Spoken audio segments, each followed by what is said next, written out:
But our top story this evening and our focus on the economy.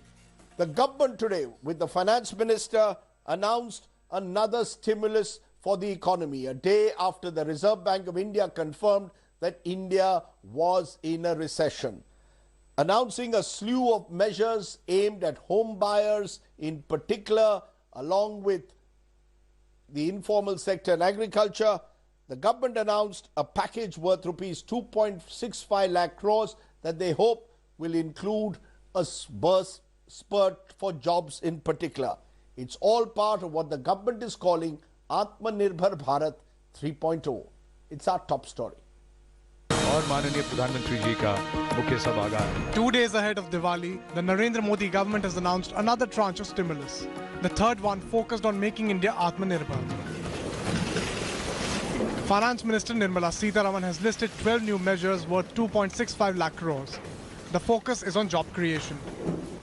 The new scheme, which we are now calling as Atmanirbhar Bharat Rozgar Yojana, is being launched so that we incentivize creation of new employment opportunities so that the recovery phase benefits from it.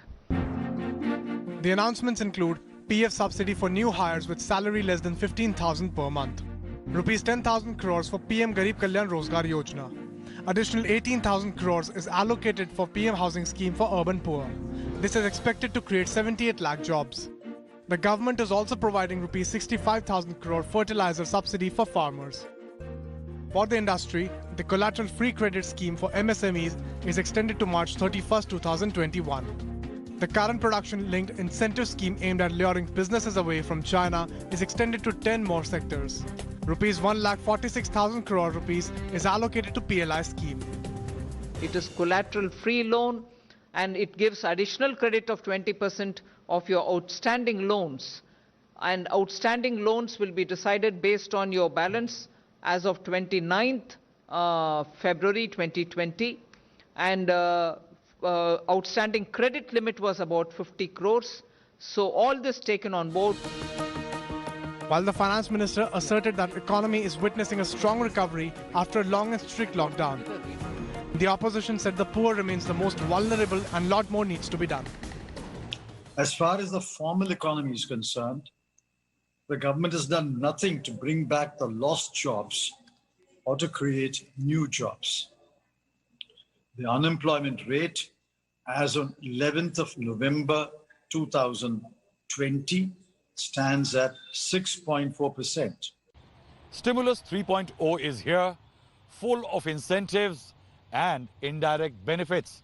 Still, there are no direct cash transfers, which experts say can boost demand and revive the economy. The government says it has reasons. In times of distress, Indians have a tendency to save and not spend. And that is why bank saving accounts are flush with money, even the Jan Dhan accounts meant for the poor. In New Delhi, Rahul Srivastava for India Today.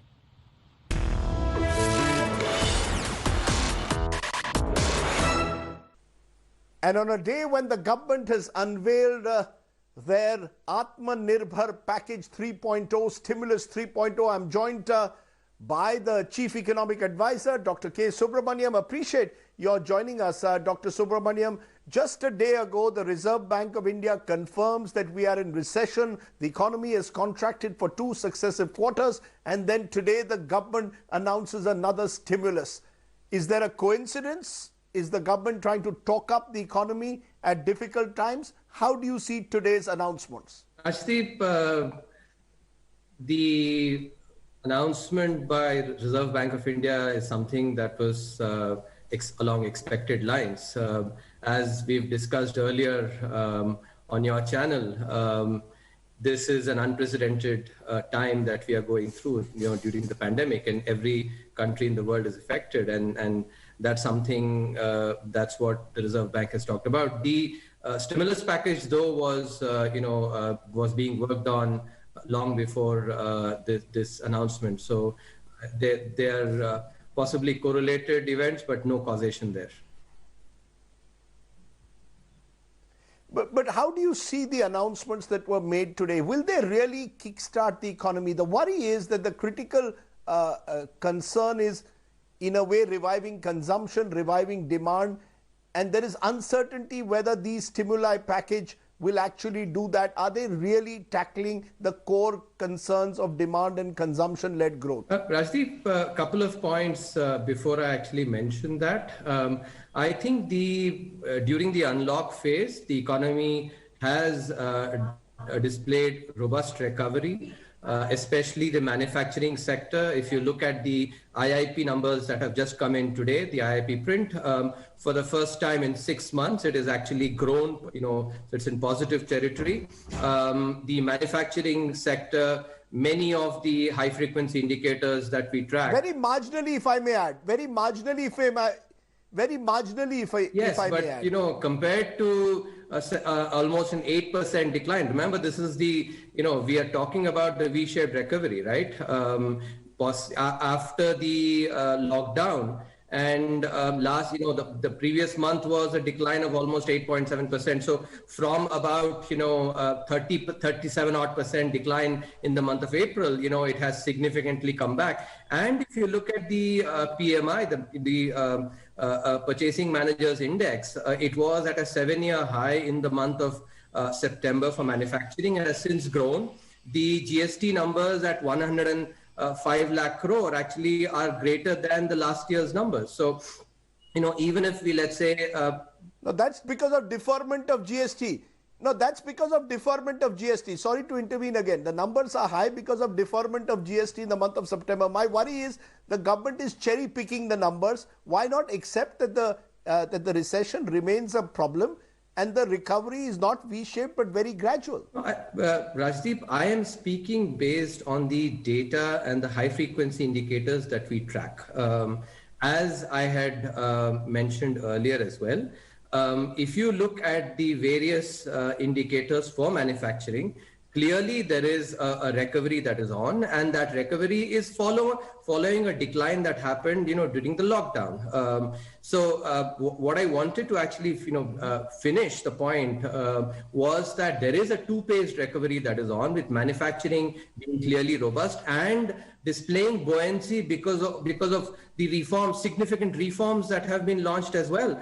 If you notice, India is the only economy that has recognized that the COVID pandemic can be different from other economic episodes, and there may be a potential impact to growth, and that is why India has been fast to actually unleash reforms so that the growth does not get impacted. So the buoyancy that you are seeing in manufacturing is also because of the expectation of growth from the reforms that have been launched. That said, now let me come to answering your original question, which is about the impact of, on demand of these stimulus measures. As I've mentioned earlier as well, if you look at the data on the PMJDY balances, for instance, putting cash in the hands of people is not necessarily going to be as effective in pushing demand.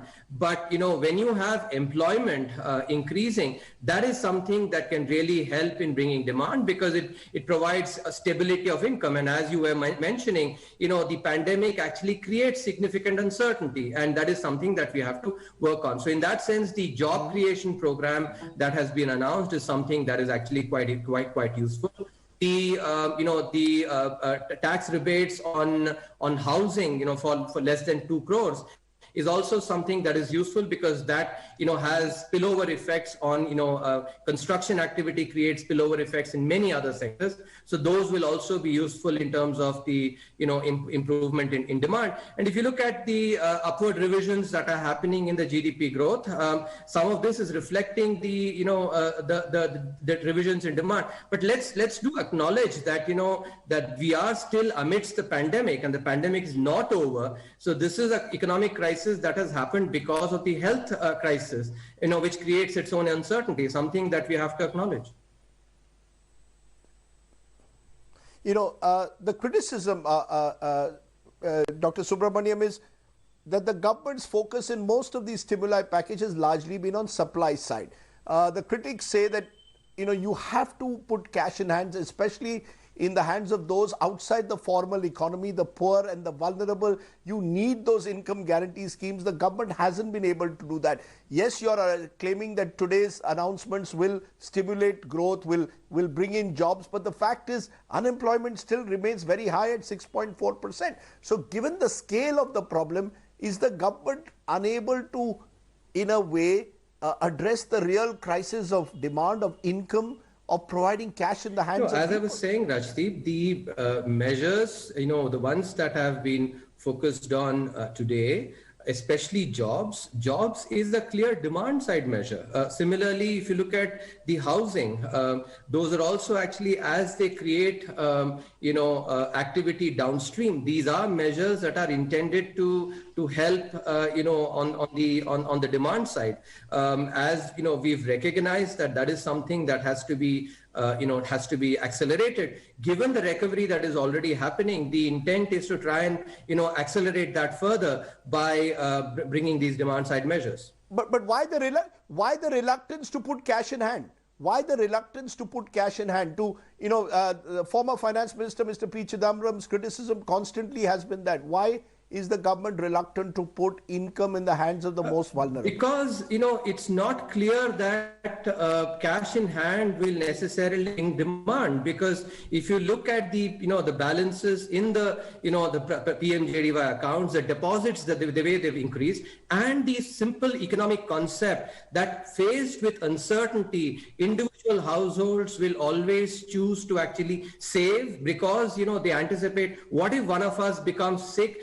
They will actually save. So what is really important is assured income in order to push demand, and that is extremely critical. So I think the evidence that cash in hand may accelerate demand is not really very much there, and that is why this emphasis on employment, and through that to try and boost demand.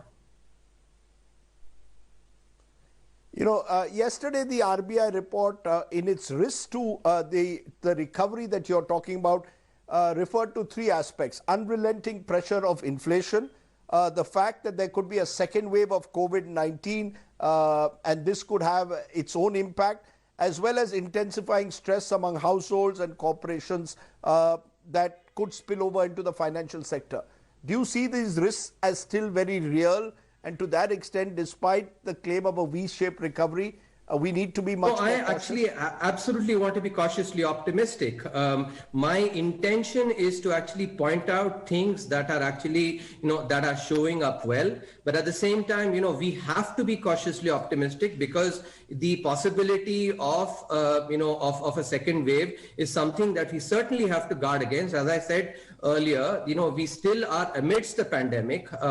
The other countries, especially European countries, are seeing a resurgence in cases. We're going into winter, festive season. People, if they, drop their guards, that may be something that we have to guard against. So I absolutely am being cautiously optimistic. But at the same time, it is important to also acknowledge what we are seeing in the data. That is what, my intent is in pointing this out. Sure, but the worry, Dr. Subramaniam, is to look at the glass half empty as well, particularly the services sector and the MSMEs. The MSMEs still do not seem to have the confidence to put the, get the investors back and to put investment into many of these small micro companies.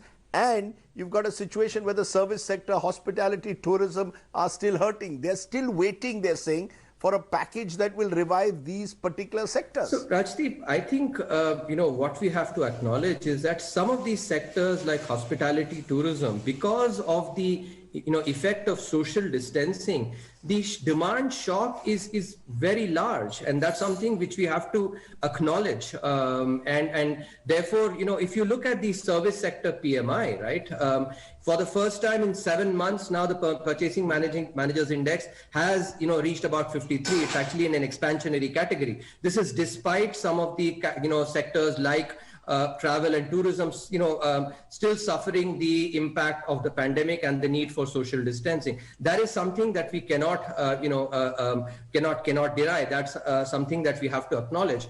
But it is important to take into account that the measures that have been taken now are actually trying to boost demand, amidst a recovery that is indeed happening. Yes, it is two-paced with manufacturing leading and services, behind, but there is a recovery that is happening. One of your predecessors, Dr. Kaushik Basu, has been very critical, saying that the government has not been able to take advantage, has not been able to address the real concerns of the economy. His belief is that India is doing much worse than other countries, even around it in the region, Bangladesh being cited as an example. What will you say to the doomsdayers who are saying that we have not handled the pandemic and its impact effectively? As always, Rajdeep, I actually speak using data.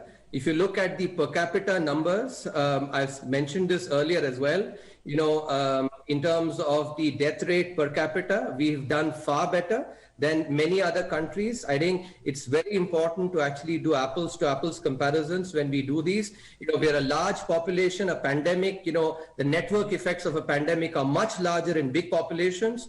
And when you have especially, population density being very high, and an economy where, a household typically comprises of 5 people, where one person actually suffering the unfortunate consequence of death could mean significant distribution. So when you take all these realities, for India into account, I think we've managed the pandemic very well. And the recovery is indeed going on. And I think, as I said earlier as well, we've been the only country, emerging economy, to recognize that this is a crisis that can indeed impact potential growth, and therefore it is really important to actually take the necessary measures to push growth through reform measures. And look at the seminal set of reforms which I don't think have actually happened in earlier periods, whether it's labor reforms, agriculture reforms.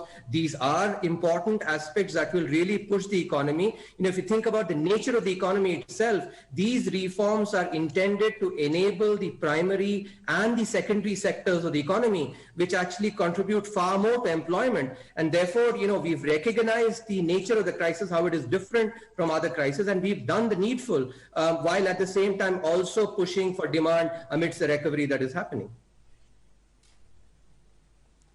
So looking ahead, do you believe that there will be possibly more stimuli that will be needed, packages needed for, as I said, specifically affected sectors, whether it's hospitality, aviation, textiles? Will there be specific packages, or are there limits, fiscal constraints that perhaps weigh you down at a moment like this? I think, Rajdeep, fiscal space actually has expanded now because of the external sector. If you looked at the first quarter, the current account, we had a surplus of $19.8 billion. Now, even if we actually have half of that, or even less than that of performance in the remaining 3 quarters, it's likely we will have a current account surplus of about 1.5 to about 1.8%, and that does give you fiscal space. So I think there is space, and as you have seen, this is the third stimulus package. The government has been calibrating, and one of the things that we recognized very early by looking at the Spanish flu pandemic is that this pandemic is not something that is going away in a few months, and therefore it is important to keep ammunition, calibrate the stimulus package, see how things are going. And we are seeing a recovery, and this stimulus will also help that recovery. But as I said, there is fiscal space, and if as we see how things are responding, we have the space to actually respond further if needed. Let me ask you in conclusion, even pre-COVID, the economy was going through a slowdown. When do you see the economy reaching those pre-COVID levels? Forget about where we were, let's say 18 months ago. When do you actually see that happening? Because you've been cautiously optimistic, talking about a V-shaped recovery. Which has indeed manifested. When do you actually see that happening? Over the next quarter, over the next 2 quarters? Which has indeed manifested, the V-shaped recovery, especially in manufacturing. And our effort here is to try and, accelerate that further by providing the stimulus measures. I think that it's quite likely that we should be back to, to pre-COVID levels in terms of the overall GDP, maybe in a year or so, because next year's growth I anticipate it to be higher. And given the reform measures that we've taken, I expect growth to accelerate. I think we have to take that into account, because these are focused on sectors that have hitherto not done as well, which is your agriculture and manufacturing. And these have the potential to create significant jobs and thereby also create demand in the economy. And these are long-run measures, medium to long run, which will really help growth beyond the next year as well. So I think that's something that we must keep in mind. Dr. Subramaniam, as always, it's a pleasure talking to you. Thank you very much for joining me and giving us your perspective. My pleasure. Appreciate it.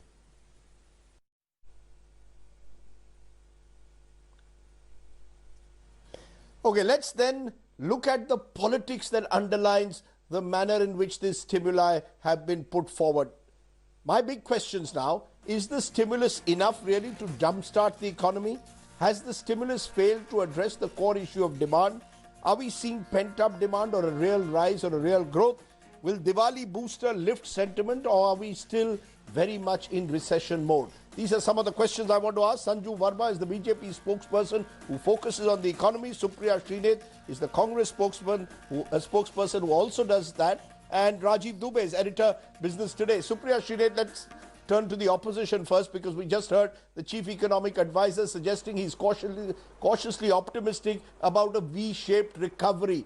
That he says October to December is going to be much better than the first 2 quarters, and there are early signs of manufacturing in particular picking up. Your response?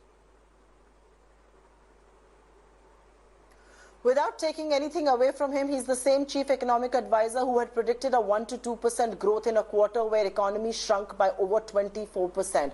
So the lesser said about his V-shaped recovery theory, the better it would be. I would only put 2 points forward, and I think the discussion needs to be held there, both at the economic and the political level. This is no longer just the fall in GDP rate we are talking about. We are talking about a considerable shrinking of the GDP volume, and that has huge ramifications for economic opportunities and for jobs. The second and more important point is we have entered into a recession. 1 more quarter of acute negative growth, we will be in deep recession.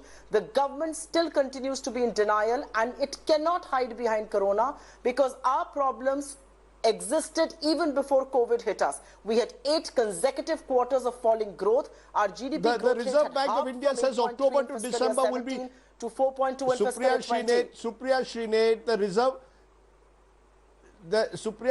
the Reserve Bank of India report, which says yes, we are in recession, 2 consecutive quarters of contracting growth, also suggests that there could be a recovery October to December and things could get better in 2021. It will get better. Will we go back to pre-COVID levels is the big question. And what is the government doing about it? Are we going to lend our way out of this slowdown? Because if they plan to do that, and that's exactly what they have demonstrated so far, we will not be able to do so. We need to boost consumption. We need to focus on the unorganized sector. And for that to happen, you have to have a cash transfer scheme, without which, with all humility at my behest, nothing will move in the Indian economy. You've got to incentivize consumption. Unless and until you do that, there will be no investment and there will be no job creation. Linked to that, Sanju Verma, is the fact that out of this 29.5 lakh crore, 29.5 lakh crore fiscal stimulus which is being spoken about, much of this is to address liquidity issues. What you are not addressing is the real crisis on the demand side, on the consumption side. Today the finance minister spoke about how first-time householders will get certain tax benefits. That is the government hopes will stimulate demand, but at no stage is the government actually talking of how are they actually going to put cash in hand of those who really perhaps need it most. And unless you get that, how are you going to revive demand? The chief economic advisor says that people will save, will not invest, but the experience in other countries suggests that you need to put cash in hand. It's a blast. Okay, Rajdeep, you've asked some pertinent questions. I hope you will extend me the courtesy of giving you pointed rebuttals and responses. First of all, let me make it very clear this allegation that there was a slowdown even before the COVID pandemic struck.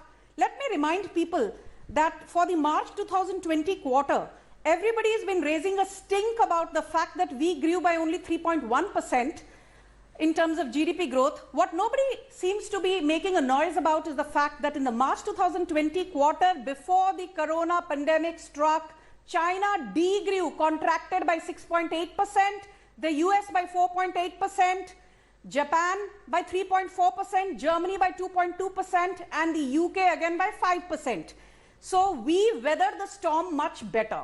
Point number 2, why is it that nobody seems to be talking about the fact that in 2019 we overtook France to become the 6th largest, and in February 2020 we overtook the United Kingdom to become the 5th largest economy in terms of nominal GDP overall. The third point, you raised a very important point, Rajdeep, is the demand destruction. That we've been My slowing simple down. point is statistics don't lie. Yes. Let me come. Rajdeep, this is not fair. Let me make my last point, please. I listen to you, Rajdeep. Please extend me the courtesy. Demand is best measured when you look at situation on the ground. Now, if you look at the Navratri sales of Maruti Suzuki, in 9 days they sold 95,000 units. People allege, oh, that was pent-up demand. So, excuse me. Britannia reported a 23% growth in September quarter. Was that also pent-up demand? ACC reported a 21% growth in its profit. Was that also pent-up demand? Power consumption in the last 3 months has gone up by 12% on an average. Is that also pent-up demand? GST revenues have inched up by 10% plus year on year at 1.05 lakh crore in October after doing 95,000 crore plus in September. Is that also pent-up demand? No. Demand resurgence is coming back. If cement is moving up, if electricity consumption is moving up, if HDFC Bank's retail loan book has grown by 16%, where is this 16% growth coming from? Demand is back with a vengeance. But people who want to be deaf, dumb and mute, you cannot wake up a person who's deliberately asleep. Let Rajiv Dubey respond. He's managing editor business today, so he's not a politician. Rajiv Dubey, slice the numbers for us, which have just been given by Sanju Verma and those given by Supriya Srinath. Is this pent-up demand or a demand resurgence when Sanju Verma claims, look at automobile sales, look at power consumption, look at cement. These are key areas which suggest that this is more than just pent-up demand. Your response, Rajiv? Yeah, Rajdeep, the auto numbers have largely been because, the factories have companies have pushed the stocks to the dealers. If you look at the sale to the consumer, it's actually dropped 24% in October. So the auto demand, which was being considered the flag bearer of a revival, is actually not in real. It is only stocks being pushed from companies to dealers, and it's going to create a stockpile at the dealers, which we'll see the impact of this in the coming months and coming quarters.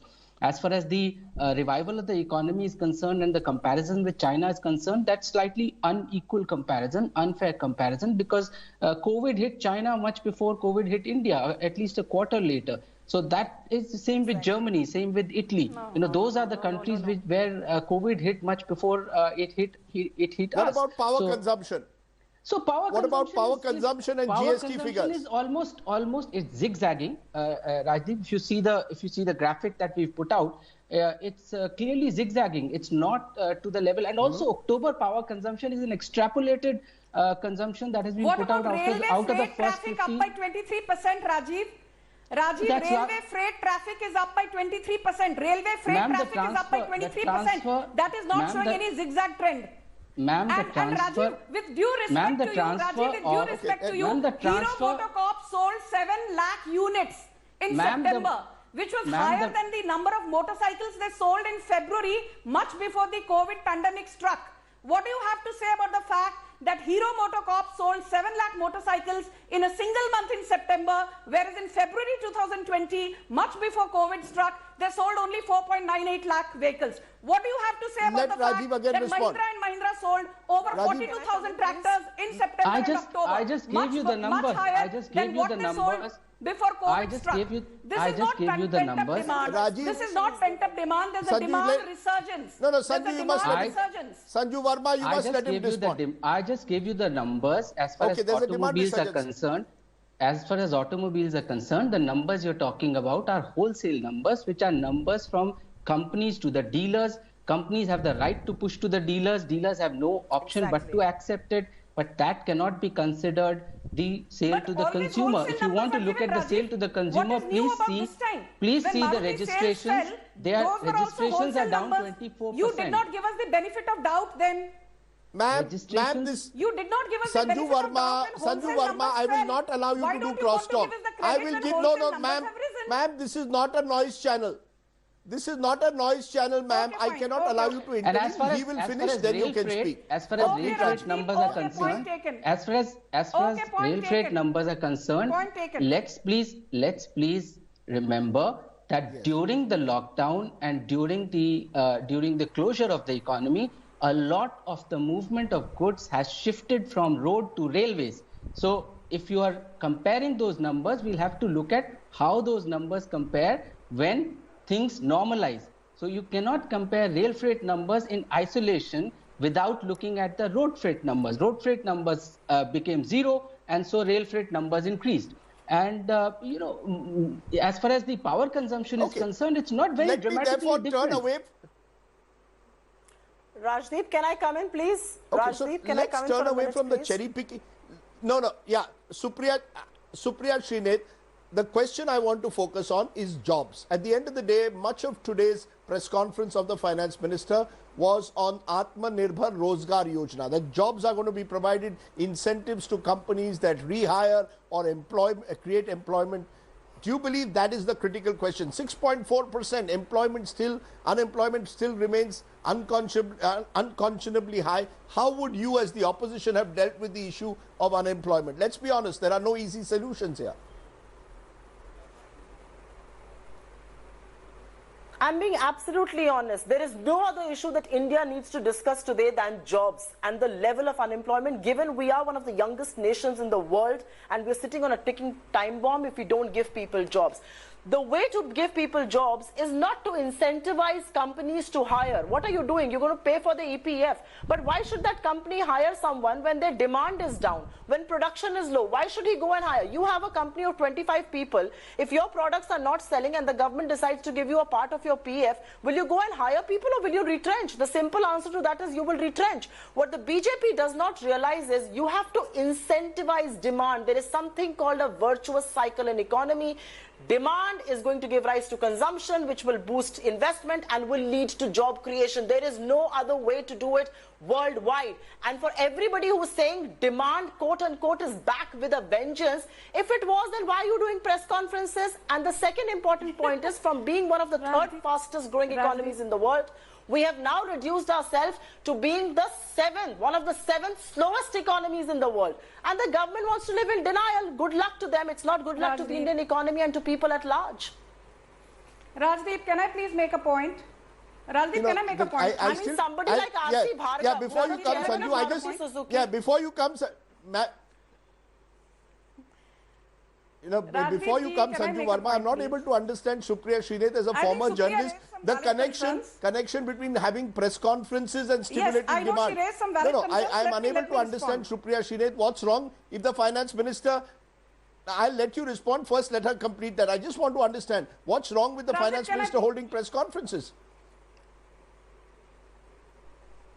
She can do 20 more press conferences, but nothing that she's going to announce or say is going to move the needle on investment or demand. And unless that doesn't happen, all of this is empty talk. You have to incentivize production, and for that you have to rev up demand. Unless you do not give people money in their hands, where are they going to buy from? Mr. Krishnamurthy can come here and say that people are going to save. That's a very nonsensical, uneconomic argument that he's making. Rajdeep, you said you don't like two-man debates. Can I make my point now, Rajdeep? I will give you 1 minute. I will now give you 1 minute of uninterrupted time, Sanju Verma. I'll give you 1 minute of uninterrupted time. Is the government still living in denial? Rajdeep ji, I want to say one thing very clearly. Let me take the bull by the horns. This whole halablu about jobs. Let me tell you very honestly, if you just look at the August EPFO data, we created more than 1 million jobs, which was a 34% growth month on month. But let me not cherry pick. On an average, I did some data analysis before coming for your debate. For the 17 months ending March 2019, we created 78 lakh jobs only in the formal sector, that which is captured by EPFO and ESI numbers. 80 to 90% of India's economy still survives on jobs which are not necessarily captured by various agencies. The other thing which Modi ji has repeatedly said, we want to transform India from an economy of job seekers to job creators.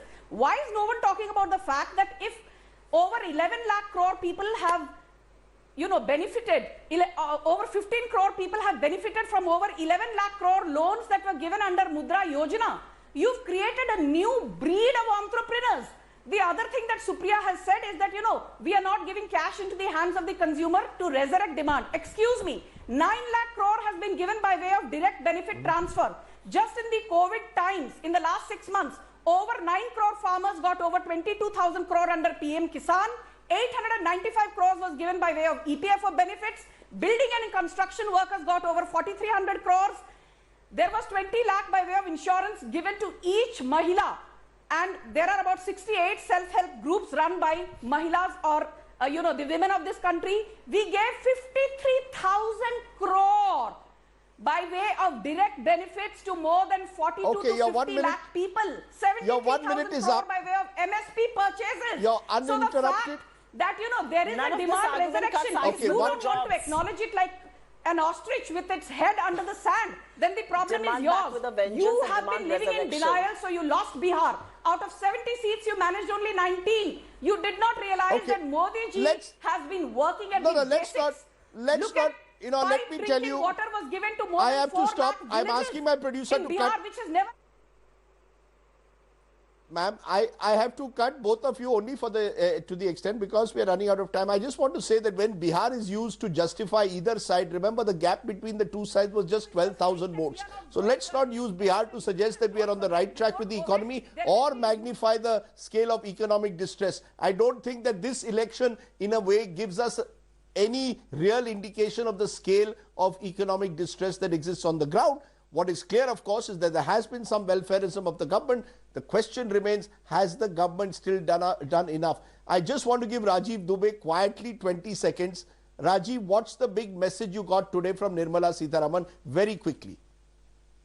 Rajdeep, the message is not very different from what it was earlier, which is that the government is still focusing on the supply side of the economy.